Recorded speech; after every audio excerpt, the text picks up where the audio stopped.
গণতন্ত্র মানে ভোট দেওয়া নয়, গণতন্ত্র মানে নিজের মাথা এবং দুটো হাতকে কাজে লাগিয়ে স্বাধীনভাবে বেঁচে থাকার যে অধিকার, সেইটা হচ্ছে গণতন্ত্র। এবং শতকণ্ঠে সহস্র কণ্ঠে যখন হ্যাঁ ধ্বনিত হচ্ছে, তখন একটি কণ্ঠে না বলার যে সাহস, সেইটা হচ্ছে গণতন্ত্র। তো এই গণতন্ত্রের জায়গাটা সার্বিকভাবে গোটা দেশে আক্রান্ত, গোটা দেশে আক্রান্ত। এবং সেক্ষেত্রে এক্ষেত্রে আপনি যদি চলে যান একেবারে বাম শাসিত কেরালে চলে যান, সেখানে ইউএপিএ লাগু করা হচ্ছে। আপনি তৃণমূল শাসিত বাংলায় আসুন, সেখানে তো আপনারা যারা মোটামুটি পঞ্চায়েত এলাকায় থাকেন, সেখানে তো আপনারা দেখেছেন যে কি হচ্ছে, আপনাদের অভিজ্ঞতা আছে। ওই নানা রকম চুরমুর মার্কা কথা দিয়ে সেটাকে করা যায় না আর কি, ঢাকা যায় না। এবার আপনি চলে যান অন্য কোনো রাজ্যে যান, একই জিনিস, এক ঘটনা। আসলে ক্ষমতার না একটা নিজস্ব ভাষা আছে। ক্ষমতা যেটা চায় সেটা হচ্ছে কোনো না কোনোভাবে সব সময় একটা দখল করার প্রবৃত্তি সব সময় কাজ করে। এই ক্ষমতার ভাষাটাকে ভাঙার জন্যেই একদা মাও সেতুং নামে একটা লোক বম্বার্ড দ্য হেডকোয়ার্টার কথাটা বলেছিলেন। তার নিজের পার্টি সেই সময় দাঁড়িয়ে নেতৃত্বে চলে এসছে চীনে, কিন্তু তারপরেও বলছেন বম্বার্ড দ্য হেডকোয়ার্টার, ওই হেডকোয়ার্টারটা যেটা রয়েছে ওটাতে বোমাটা মারো। অর্থাৎ একটা শুদ্ধিকরণ প্রক্রিয়া যাতে চালানো যায়, এবং সেটা কিন্তু গণ আন্দোলনের মধ্যে দিয়ে, রাস্তার আন্দোলনের মধ্যে দিয়ে তৈরি হয়। সেটা হলে আপনি যখন রাস্তার আন্দোলনটাকে আরো জোরদার করবেন, তখন দেখবেন আস্তে আস্তে আস্তে আস্তে আপনার যে সংবাদপত্র এতদিন কুঁকড়ে বসেছিল, সেই সংবাদপত্র আস্তে আস্তে ভোকাল হয়ে উঠছে। সেটা তখনই সম্ভব। তাই জন্যে আমি বেশি কথা বলবো না। রাস্তার আন্দোলন ঐতিহাসিক উদাহরণও টানবো না। আমার আজকের সময়ে বসবাস করছি, আজকের সময়ের হিসাবে একটাই জিনিস বলার, রাস্তার আন্দোলনকে শক্তিশালী করুন।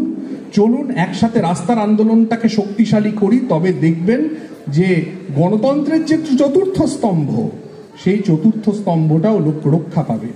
আর মাঝে মাঝে সেই আমাদের ছোটবেলায় একটা কোট খুব করা হতো যে political power flows from the barrel of the gun. আগুন বন্দুকের নলই রাজনৈতিক ক্ষমতার উৎস।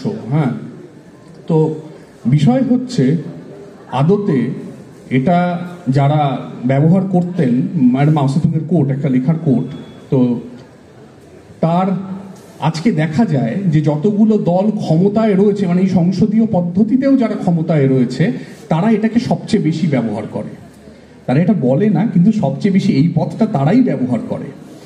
এবং সেই কারণে এর বিপরীতে, কারণ যখন দেখা যাচ্ছে যে আপনার মাথাটা আমি কিনতে পাচ্ছি না, যখন হোয়াটসঅ্যাপ ইউনিভার্সিটির মাধ্যমে আমার মাথা কেনা যাচ্ছে না, মাথাটাকে গুলিয়ে দেওয়া যাচ্ছে না, তখন আমার পেশি শক্তি এবং পশু শক্তির প্রয়োগের প্রয়োজন পড়ে। এবং সেই প্রয়োগের প্রয়োজনেই তখন দাঁড়িয়ে কেরলে পিনারাই বিজয়নকে মাওবাদী ইত্যাদি নানা রকম গল্প টল্প ফেদে ইউএপিএ দিতে হয়। সেই কারণেই এখানে মমতা বন্দ্যোপাধ্যায়কে তার লোকলস্কর নিয়ে, তার ভাই বাহিনী নিয়ে সন্ত্রাস করতে হয়। তো এইটা হচ্ছে মূল কথাটা এইখানে। রাস্তার আন্দোলনটা চলুন ভাই শক্তিশালী করি। আর ধর্মব্যবসা জিনিসটা চিরকাল থেকেছে। ওই যে বললাম ধর্মের ব্যবসা হবে, তার কারণ ওই আপনার মাথা থেকে সব চিন্তাগুলো, আপনার প্রশ্ন করার অধিকারগুলো, আপনার প্রশ্ন করার যে অবকাশ, সেটা যাতে ধুয়ে দেয়া যায়, সেইটার জন্যেই ধর্ম ব্যবসাটা চলছে, আর কোনো কারণ নেই। কারণ ধর্ম ব্যবসা যারা করেছে তারা নিজেরা কোনোদিন ধর্ম বিশ্বাসী ছিলেন না। আপনারা দেখবেন সাভারকারের ইতিহাস যদি পড়েন, সাভারকারের একটি প্রণিধানযোগ্য গ্রন্থ এসেনশিয়ালস অফ হিন্দুত্ব নামে বেরোয়। পরবর্তীকালে হিন্দুত্ব নামে তার সেকেন্ড এডিশন হয় 1919-1920। তো সেখানে দেখবেন উনি যা বলছেন তার সঙ্গে ধর্মের কোনো সম্পর্ক নেই। উনি একটা হিন্দু নেশন বিল্ডিং এর কথা বলছেন, একটা জাতি গঠনের কথা বলছেন। একই সঙ্গে যে জিন্না, যার প্রচুর ইতিবাচক দিক, তিনি ক্ষমতাটা লাভ করার জন্য, সে ক্ষমতার লড়াইটা কেন শুরু হয়েছিল আমি সেই বিষয়ে যাচ্ছি না, কিন্তু ক্ষমতাটার জন্যে তিনি যে পাওয়ারগুলোকে আনলিশ করলেন, সেই জায়গাটা সেটা কিন্তু স্বাভাবিকভাবে এরা কেউ ধর্মবিশ্বাসী নয়, এবং এরা প্রত্যেকে, সাভারকার, জিন্না, প্রত্যেকে এরা কিন্তু পশ্চিমী ঘরানার নাস্তিক, মানে ভারতীয় ঘরানার নয়। কারণ ভারতীয় যদি তথাকথিত হিন্দু ধর্মের, আমি তথাকথিত শব্দটা ব্যবহার করছি, তথাকথিত হিন্দু ধর্মের ষড়দর্শনের অন্যতম হচ্ছে নাস্তিকতাবাদ, কিন্তু সেই নাস্তিকতাবাদের সঙ্গে পশ্চিমী নাস্তিকতার সম্পর্ক নেই। পশ্চিমী নাস্তিকতা অনেক বেশি ভোকাল, অনেক বেশি রূঢ় যদি বলা যায়। তো এই সাভারকার বা জিন্না এরা অনেক বেশি সেই রূঢ় নাস্তিকতাবাদের মানুষ ছিলেন, কিন্তু তৎসত্ত্বেও তারা ধর্মটাকে ব্যবহার করেছিলেন যাতে ক্ষমতা কুক্ষিগত করা যায়। ক্ষমতার প্রশ্নটা প্রধান, কিন্তু আপনি তো ক্ষমতার বিরুদ্ধে আপনার কণ্ঠস্বরটা রাখবেন, তার কারণ আপনার যে ন্যূনতম বেঁচে থাকার অধিকার, সেই অধিকারটা থাকছে না, সেই অধিকারটা ব্যাহত হচ্ছে। সেটা যাতে না রাখতে না পারেন, প্রথমত হোয়াটসঅ্যাপ ইউনিভার্সিটি, এবং দ্বিতীয়ত ইউএপিএ, পঞ্চায়েত ভোট আটকানো, এখানে ওখানে দাঁড়িয়ে আপনার ফ্রিজে কি মাংস রয়েছে সেই জন্য আপনাকে খুন করে দেওয়া, গৌরী লঙ্কেশকে গুলি মেরে হত্যা করা। মোটামুটি ক্ষমতার ভাষাটা এক, কিন্তু সেই ক্ষমতার ভাষাটা কখনো কখনো একটা চূড়ান্ত জায়গায় পৌঁছয়, যেটা আজকে বর্তমান ভারত সরকার যেটা নিয়ে যাচ্ছে, কেন্দ্রীয় সরকার সেই কাজটাই করছে। আগে তাও কিছু, মানে কি বলা যেতে পারে, আগে তাও কিছু কিছু ছাড় ছিল। যেমন ধরুন 1992 সাল থেকে কংগ্রেস বলছে প্ল্যানিং কমিশনটা তুলে দাও, কিন্তু 2014 সাল অবধি কংগ্রেস প্ল্যানিং কমিশনটা তুলতে পারেনি। কেন্দ্রীয় সরকার এলো, এসে প্ল্যানিং কমিশনটা তুলে দিয়ে একটা নীতি আয়োগ নামে একটা কি একটা অদ্ভুত বস্তু নিয়ে এলো, যার কোনো কাজ নেই, কিচ্ছু নেই, একটা কর্পোরেট বডি। বেসিক্যালি নীতি আয়োগ ইজ আ কর্পোরেট বডি।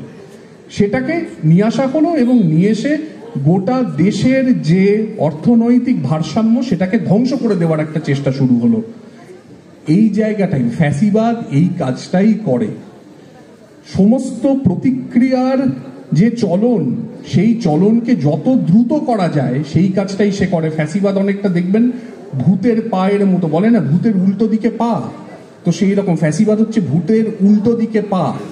এবং কেন?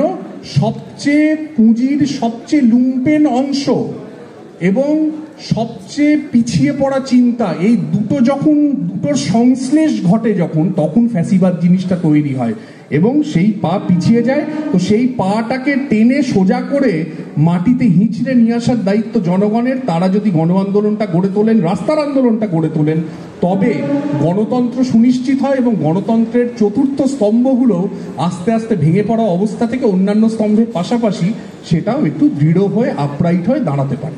ধন্যবাদ। ধন্যবাদ বাসু। আপনারা দেখছেন আওয়াজ, রোজকারের হক কথা। For more updates about Awaaz, please subscribe our YouTube channel Rajshekhar thali.